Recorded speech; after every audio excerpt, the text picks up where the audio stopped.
84 लाख योनियों में एक प्रेत योनि है। प्रेत योनि में भी कई प्रकार हैं, ब्रह्म राक्षस और अग्नि बेताल चुड़ैल, कई ऐसा जो महान कष्ट देने वाले हैं। अगर आप भगवद आश्रित होकर भजन नहीं करेंगे तो आप ऐसी अशुभ योनियों को प्राप्त होंगे। जब कोई जीव जो कर्म कल वर्णन किए गए उन कर्मों के अनुसार प्रेत योनि को प्राप्त होता है तो जो भूत प्रेत आदि का शरीर होता है वो वायु प्रधान होता है।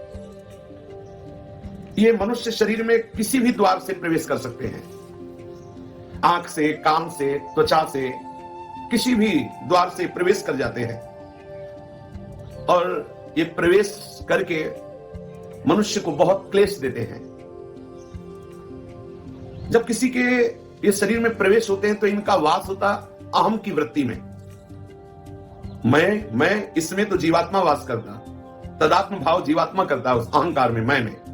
लेकिन उस अहम की वृत्ति में ये प्रेत जाकर के अपना वास बना लेता है और वहीं से वो समस्त इंद्रिय आदि पर शासन करता है। वो जैसा चाहता है वैसा व्यवहार उसे कराता है, इंद्रियों को अपने अनुसार चलाता है। फिर वो प्रेत कभी कभी कर्मों का भोग प्रकट होने पर एक शरीर में कई प्रेत आकर के वास कर देते हैं और उसको महान कष्ट देते हैं। पर यह है कि भूत प्रेत सबको नहीं सताते, ये स्वतंत्र नहीं कि जिसको बनाया उसके ऊपर चढ़ गए, उसे क्लेश देने लगे।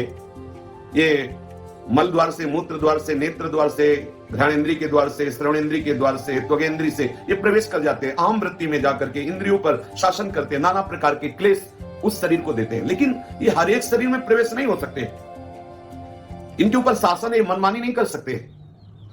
भगवान भूतेश्वर के शासन में संपूर्ण सृष्टि के भूत रहते हैं और जब किसी जीव का वैसा कर्म बिगड़ जाता है तो उसको दंड देने के लिए वो छूट दे देते हैं, तो वो प्रेत उसके ऊपर चढ़ जाता है, उसको वैसी ही बुद्धि दे दी जाती है। बुरी दशा आने के पहले बुद्धि बदली जाती है, वो जाएगा पीपल के नीचे पेशाब कर देगा, स्मशान में ऐसे समय में जाएगा, संध्या काल, मध्याह्न काल, मध्य रात्रि, या संयोग वशात कर्म के अधीन होकर के वो प्रेत उसके सामने आएगा, वो उसे बोल देगा, कोई ऐसी घटना घटेगी, वो अपवित्र होगा, वो उसके शरीर में चढ़कर उसे क्लेश प्रदान करेगा। पर एक पक्का समझ लीजिए, कोई भी प्रेत स्वतंत्र नहीं है कि जब वो जिसको चाहे सता दे, ऐसा नहीं है।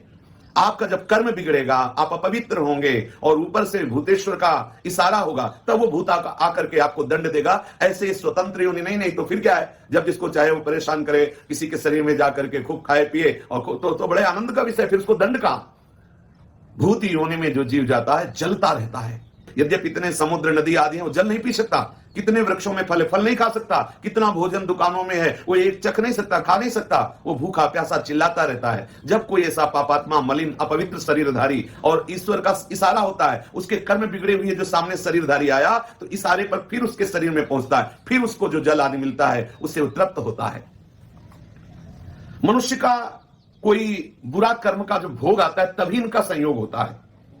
भूत प्रेत उसमें तभी प्रविष्ट हो सकते हैं, ऐसा नहीं है कि मनमानी किसी को भी वो सतावे, किसी को भी वो दंड दे। कर्मों का भोग जब तक बना रहता है तब तक उनके शरीर में रहते हैं। जहां कर्म भोग समाप्त हुआ, कोई ना कोई निमित्त बनेगा, उसको भागना पड़ेगा। ऐसा नहीं कि किसी शरीर में वो बहुत काल तक बराबर रह सके। यदि रह रहा है तो कोई ना कोई कर्म भोग उसका है जो उसको निपटा रहा है। भूत प्रेत कभी कभी संत महात्माओं के सामने भी देखे गए हैं। ये भूत प्रेतों का कर्म समाप्त होने का समय आता है, उनकी योनि समाप्त होने का समय आता है, तब वो संतों के समीप जाते हैं। जो भजनानंदी भगवत प्राप्त महात्मा या भगवत प्राप्ति की प्रबल लालसा वाले संत जन है, इनके दर्शन से, इनके संभाषण से, उनके सानिध्य में आने से उसके सारे कर्म जो प्रेत योनि बनाने के हेतु हुए थे वो सब नष्ट हो जाते हैं और वो मुक्त हो जाता है प्रेत योनि से। इसीलिए संतों के सामने जाते हैं। ऐसी अशुभ योनियां तुम्हें कभी सताए ना, इसके लिए बहुत सुंदर उपाय है। शास्त्र वेता महापुरुष कहते हैं कि पहली बात तो जैसे वृक्षों में है कोई कील गड़ी हो, तो यदि आप भगवत शरणागत हैं, गले में कंठी है, तिलक लगाए हुए, नाम जप कर रहे हैं, तो अगर उस वृक्ष से कील उखाड़ेंगे तो वो आपके ऊपर कोई आक्रमण प्रेत योनि नहीं करेगी। हो सकता है वो कील किसी ने प्रेत को वहां अभिमंत्रित करके कील दिया हो और आपने इसे खिलवाड़ में कील निकाल दिया, संयोग आपका कर्म संयोग बना, तो वो फिर आपके ऊपर। या कोई बोतल जैसे है वो जमीन में गड़ी हुई है, उसमें प्रेत आत्मा को कील दिया गया किसी तांत्रिक ने, वो आपके द्वारा निकाली गई या फोड़ी गई, तो आपके ऊपर हावी हो जाएगा। ऐसा होने पर भी यदि आप गले में कंठी धारण किए हैं, नाम जप कर रहे हैं, तो ये भयानक प्रेत योनि आपका स्पर्श नहीं कर सकती, प्रकट भले हो जाए। उसकी इतनी सामर्थ्य नहीं कि वो आपका स्पर्श कर सके। प्रेत योनि में तभी आक्रमण करती जब आप अपवित्र होंगे, मुंह जूठा होगा, आप अपवित्र होंगे, आप भगवत विस्मरण किए होंगे, गले में कंठी नहीं होगी, आप भगवत आश्रित नहीं, तभी ऐसा होता है। एक प्रातःकालीन बेला पर घूमने गए थे तो एक भयानक प्रेत प्रकट हुआ, तो घबरा गए, गिर गए। प्रेत ने उनका स्पर्श नहीं किया, थोड़ी देर खड़ा रहा, वो उनसे कुछ बोले नहीं और चल पड़े। प्रेत ने रोका भी नहीं, क्योंकि उनके गले में वो आकर के फिर संतों से मिले, बातचीत की कैसा, तो वो कोई भय प्रदान नहीं किया, अपने आप भय करके गिर गए। उसने स्पर्श भी नहीं किया, उसकी हिम्मत भी नहीं थी बोल दे। उन संतों ने बताया कि गले में तुम कंठी पहने थे, कुछ नियम भजन का करते थे, इसलिए किसी की ताकत नहीं कि तुम्हें छू सके। भगवान नाम में, भजन में बड़ी सामर्थ्य है। यदि किसी को ऐसा लग रहा हो कि उसे प्रेत बाधा सता रही है, प्रेत बाधा क्लेश दे रही है किसी को भी, तो एक बहुत सहज उपाय है, हमारे शास्त्रवेत्ता महापुरुषों ने वर्णन किया है। यदि हम भगवत चरणारविंद का आश्रय ले लें और ये वचन बिल्कुल पक्के विश्वास पूर्वक मान लें, बोले यश्च भागवतम शास्त्रम वाचैदर्थतो निशम जन्म कोटि कृतम पापम नश्यते नात्र संशयः।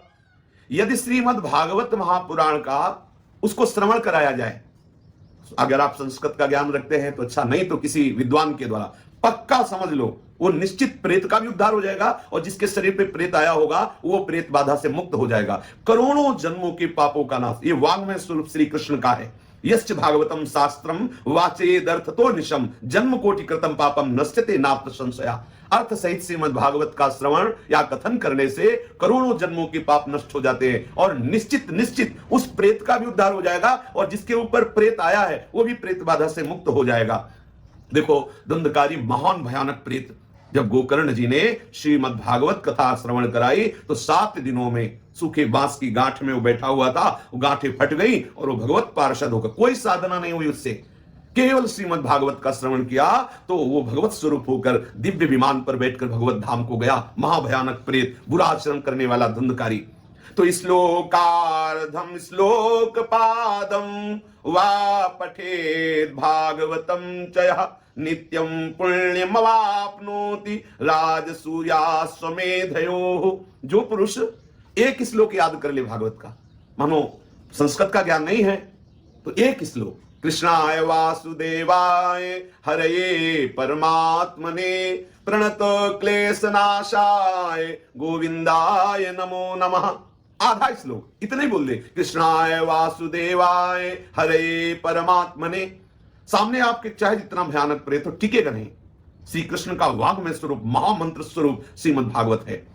एक श्लोक, आधा श्लोक यदि आप उच्चारण करते हैं तो राजसूय अश्वमेध आदि यज्ञों का फल स्वाभाविक आपको प्राप्त हो जाता है। कोई भय आपके सामने टिक नहीं सकता, कोई बंधन आपको बांध नहीं सकता। आप उच्चारण करके तो देखिए, आप रट करके तो देखिए।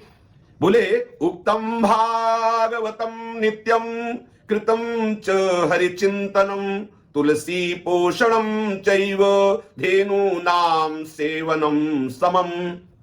ये महामहिमा में उपाय है।